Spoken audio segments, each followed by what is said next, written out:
Aryavart competition classes में आप सभी का स्वागत है और मैं आपका संस्कृत अध्यापक धनीराम गुप्ता। जैसा कि आपको अभी मालूम है, पिछली क्लासेज में हम लोगों ने कारक की शुरुआत की थी, कारक और विभक्तियों की। और कारक और विभक्तियों में हमने छोटी छोटी बातों को जाना था, जैसे कि कारक संस्कृत में कितने होते हैं? 6 होते हैं। कितने होते हैं? विभक्तियाँ कितनी होती हैं? 7 होती हैं। परसर्ग किसे कहते हैं? कारक चिन्हों को परसर्ग कहते हैं। इतनी चीज़ें जानी थी।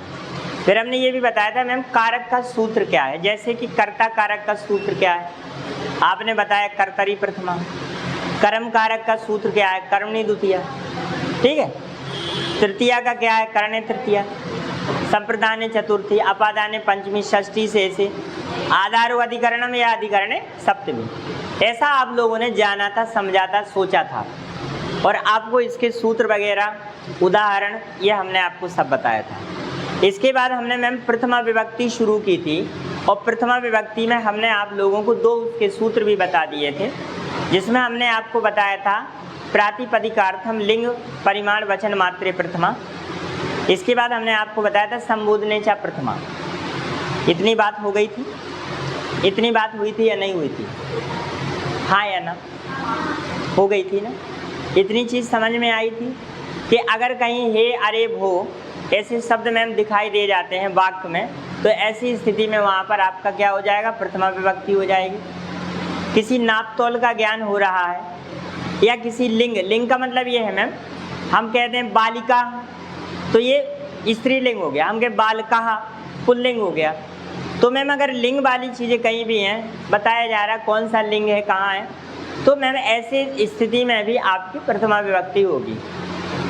आप अगर भले ही ना समझ पा रहे हो इस चीज़ को, तो भी आप समझने की कोशिश करेंगे तो समझ में आएगा जरूर। कई बार ऐसा होता है मैम कि कोई चीज़ आपको पहले समझ में नहीं आ रही है, लेकिन जब आप बाद में उसे कभी देखते हैं, समझते हैं, तो फिर वो चीज़ समझ में आ जाती है। ठीक है। जैसे कि आज की डेट में अगर हम आपसे पूछें कि हाई स्कूल इंटर कितना है, सरल है, तो आप कहोगे सर बहुत सरल है, क्योंकि अब आप हाई स्कूल इंटर में नहीं है तो वो बहुत सरल है। आपने बीएड कर लिया तो आप कहोगे बीएड बहुत सरल है। आप पीएचडी कर लेंगे तो कहेंगे पीएचडी बहुत सरल है। तो उसी प्रकार से जब आप कारक विभक्तियाँ पढ़ रहे हैं तो ये आपको सरल ना लगे, इसका मतलब ये नहीं है कि आप इसको जान नहीं रहे हैं। जान तो रहे ही हैं, भले ही वो कम असर करे, लेकिन असर ज़रूर करेगा, है ना। तो इसलिए आप कोशिश करिए। तो आज हम शुरू करेंगे द्वितीय विभक्ति। क्या करेंगे? और निश्चित तौर पर आपको ये समझ में आएगी द्वितीय विभक्ति। द्वितीय विभक्ति, देखिए जो द्वितीय विभक्ति है ये आपको समझ में आएगी, हमें उम्मीद है कि आपको समझ में आएगी और आप भी समझने का प्रयास करेंगे। ठीक है ना, आप भी समझने का प्रयास कीजिए। इसका मैम पहला सूत्र है, द्वितीय विभक्ति है, ऐसे ही सूत्र आने हैं। जितनी भी विभक्तियां हैं मैम ऐसे सूत्र आना है, तो वो सूत्र आपको जानना है, समझना है। तो मैम इसका सूत्र है अविता, अविता परिता समया निक्षा हा प्रतियोगे अपि द्वितीय। देखिए अविता परिता समया निक्षा हा प्रतियोगे अपि द्वितीय। अब यहाँ समस्या ये हो सकती है कि ये क्या है। तो देखिए मैम, अगर किसी भी वाक्य में आपका अविता परिता समया निक्षा प्रति ऐसे शब्द आ जाते हैं तो वहाँ पर द्वितीय विभक्ति मान ली जाएगी। अगर आपसे पूछा जाएगा कि ये वाक्य कौन सी विभक्ति का है, तो आप निसंकोच बता दीजिए कि द्वितीय विभक्ति का है। राइट। कैसे? देखिएगा, आप यहाँ समझिएगा। अविता का मतलब क्या है, हम आपको सब बताएंगे। देखिए सर, अविता या उभयता, कुछ भी आ जाए, अविता या उभयता, इसका मतलब होता है दोनों ओर। क्या होता है? दोनों ओर। अब यहाँ पर बात आती है मैम परिता या सर्वता।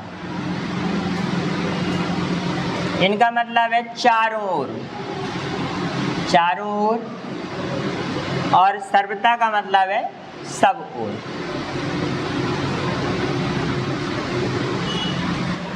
समया, समया का मतलब है समीप, यहाँ है निक्षा, निक्षा का मतलब है निकट। हा, हा का मतलब है दुख। प्रति, प्रति का मतलब है की ओर।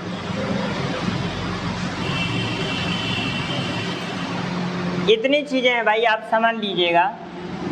अगर इतनी चीजें कहीं भी आपको दिखती हैं, आप समझते हैं, तो ये सारी की सारी जो चीजें होंगी, अगर किसी भी वाक्य में इतने शब्द नजर आ जाते हैं, इनमें से कोई भी शब्द नजर आ जाता है, तो वहां पर आप लोगों का द्वितीय विभक्ति हो जाएगा। क्या हो जाएगा? द्वितीय विभक्ति हो जाएगा। तो आप इसे नोट कर लीजिएगा। तो आप लोगों ने ये लिख ही लिया होगा। अब आइए हम इसके वाक्यों को प्रयोग करके बताते हैं आपको। देखिए,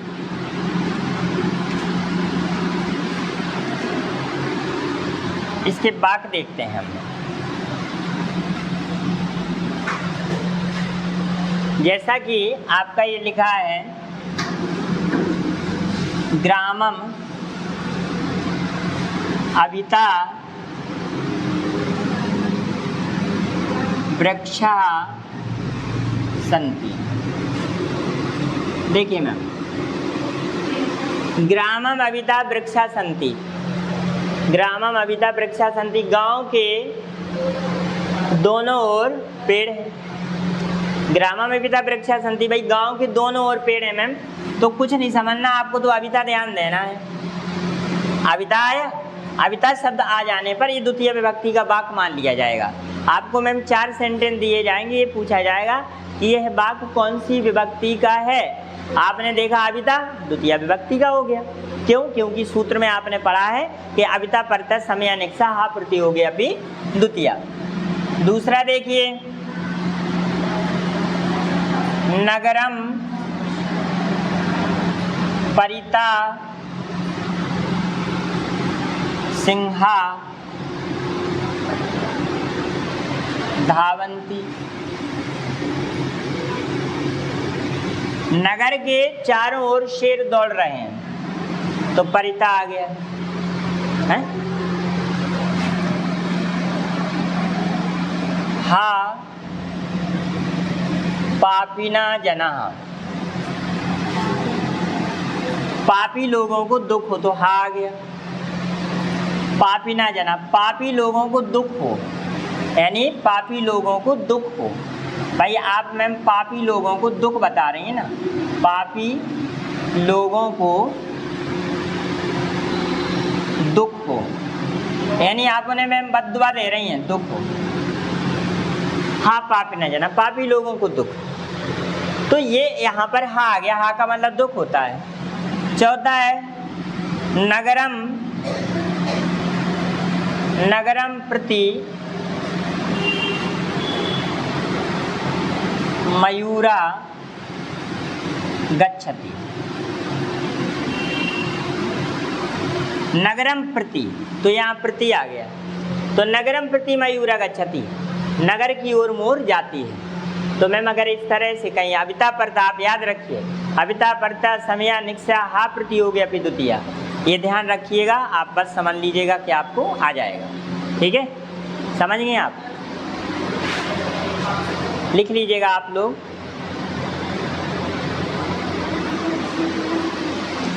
देखिए सर, इसको मिटाते हैं फिर आगे बढ़ते हैं।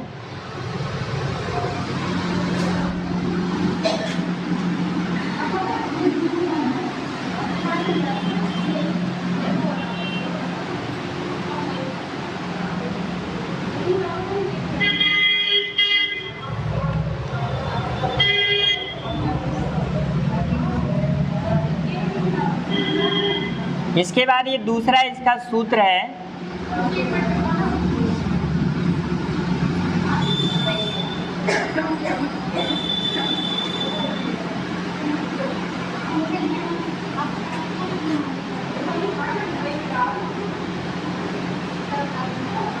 लिख लीजिए इसको।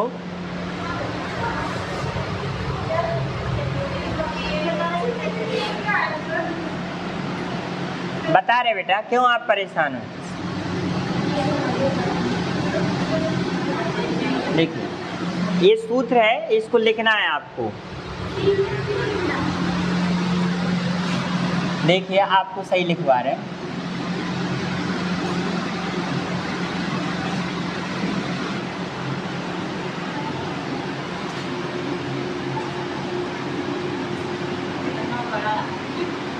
यस, बिल्कुल सही कह रही हैं आप मैम। देखिए, ये एक शब्द जो है ना मैम, सुनिए, इसे एक तो पढ़ना आपके लिए कठिन होगा, लेकिन आप अगर इसे तोड़ तोड़ के पढ़ेंगे तो इसको शायद आप जल्दी समझ जाएंगे। कैसे? देखिए मैम, ये जो लिखा हुआ है ये क्या है? प्रत्यनु धिंक निक्सा अंतरेण अंतरा अंतरेण या वृद्धि। कहने का मतलब क्या है मैम? प्रति, अनु, धिंग, निक्सा, अंतरा, अंतरेण, यावत। कैसे मैं बता रहा? प्रति, अनु, धिक, निक्सा, अंतरा, अंतरेण और यावत। देखो बेटा, यानी कुल मिलाकर के अगर किसी भी वाक्य में आपको इतने शब्द देखने को मिल जाते हैं भैया, अगर आपको किसी भी वाक्य में इतने शब्द देखने को मिल जाते हैं तो ऐसी स्थिति में भी आपकी द्वितीय विभक्ति होगी। ऐसी स्थिति में भी आपकी कौन सी विभक्ति होगी? द्वितीय विभक्ति होगी। ठीक है, तो इसको हम अभी यहाँ पर आपको बताएंगे।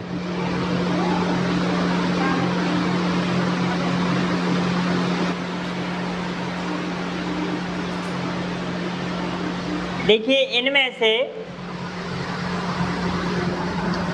प्रति का आपको अर्थ मालूम है और अनुमाने पीछे। ठीक है, अब यहाँ जो धिक होता है ना, धिक का भी अपना अर्थ है, इसको भी आप समझ लीजिए जी। धिक माने है यहाँ पर धिक्कार। धिक का मतलब है धिक्कार। निक्सा का मतलब है निकट। अंतरा का मतलब क्या होता है? और अंतरेण। अंतरा का मतलब होता है बीच में। अंतरेण का मतलब है बिना। और यावत का मतलब होता है तक। ये हिंदी अर्थ है, आप इसको नोट कर लीजिए। ये बेटा हिंदी अर्थ हैं आप लोगों के। तो देखिए, आप लोगों ने इसके अर्थ लिख लिए हैं। अब आइए हम इसके उदाहरण भी देख लेते हैं। मिटा दें इसको। देखिए, तो जितने ये वर्ड आए हुए थे ये आ जाना चाहिए आप लोगों के बस। तो आपका ये द्वितीय विभक्ति होगी। जैसे हम लिखें रामम अनुगता अनुगता लक्ष्मणा। रामम अनुगता लक्ष्मणा, तो ये अनु आ गया मैम। बस इतना ध्यान रखना कि आपको अनु आ जाए। प्रति और निक्सा के तो हमने आपको पहले भी बता दिए हैं। धिक पापिन जना। धिक पापिन जना। धिक पापिन जना। देखिए मैम, धिक पापिन जना का मतलब है पापी लोगों को धिक्कार है। ठीक है, इसके बाद है आपका ये अंतरा। त्वाम माम चा। त्वाम माम चा अंतरा को अस्ति।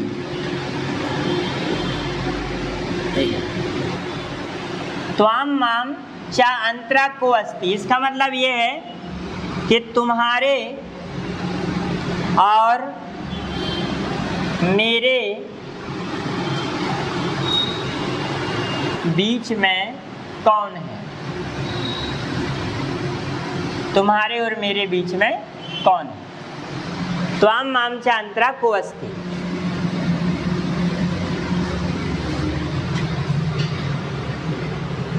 अध्ययन अंतरेण, इसमें लिखेंगे अध्ययनम अंतरेण ज्ञानम न भवति। कहने का मतलब है, क्योंकि आप जानते हैं ना, अंतरेण आ गया, यहाँ अंतरा आ गया, यहाँ अधिक आ गया, यहाँ अनु आ गया।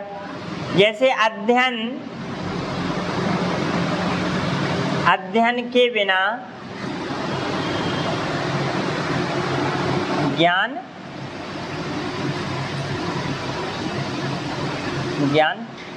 नहीं होता है।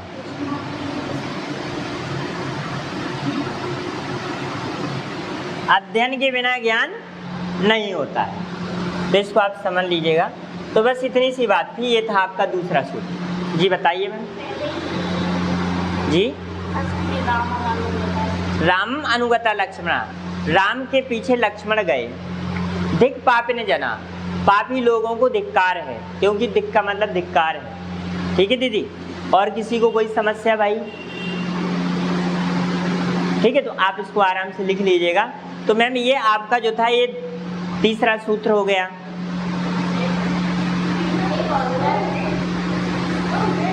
हाँ, कई हैं, लेकिन हम आपको मुख्य लिखा देंगे, परेशान ना होइए। कितने हैं मैम? बहुत सारे। आप लोगों ने लिख लिया? ठीक है, नहीं करेंगे, लिख लीजिए, हो जाएगा। एक तो ये द्वितीया निपट जाएगी, कल तृतीया चतुर्थी, फिर शनिवार को पंचमी और षष्ठी। हाँ जी ठीक है, तो टेस्ट है तो बहुत अच्छी बात है, क्रिया विशेषण का टेस्ट है। ओके, हिंदी में, संस्कृत में कहाँ क्रिया विशेषण है? तो नोट कर लिया होगा। तीसरा सूत्र बहुत छोटा सा है,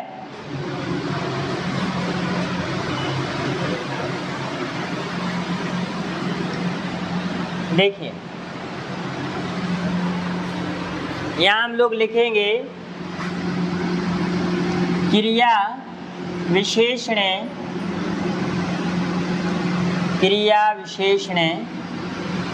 द्वितीया। लो ये मार्कर ही चेंज हो गया भाई अभी तो ये जादू। क्रिया विशेषण द्वितीया का मतलब ये है कि यदि समान शब्दों की पुनरावृत्ति हो तो वहाँ क्रिया विशेषण होता है। क्रिया विशेषण होता है। ऐसी स्थिति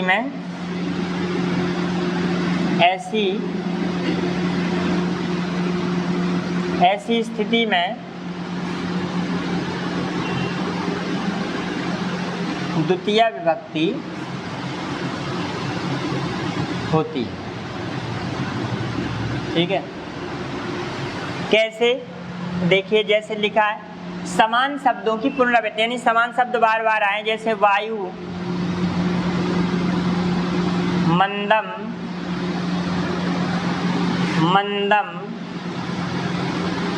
प्रवहति। हवा धीरे धीरे बहती है। सर्पः शनैः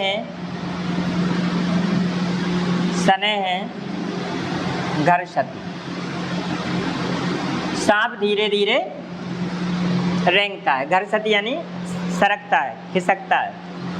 तो ये जो था, ये था आपका क्रिया विशेषण द्वितीया। क्रिया विशेषण में द्वितीय विभक्ति थी। अगर मैम कभी भी आपको ऐसे समान शब्द वाक्य में मिल जाते हैं तो आप समझ लीजिए कि वहाँ पर द्वितीय विभक्ति ही होगी।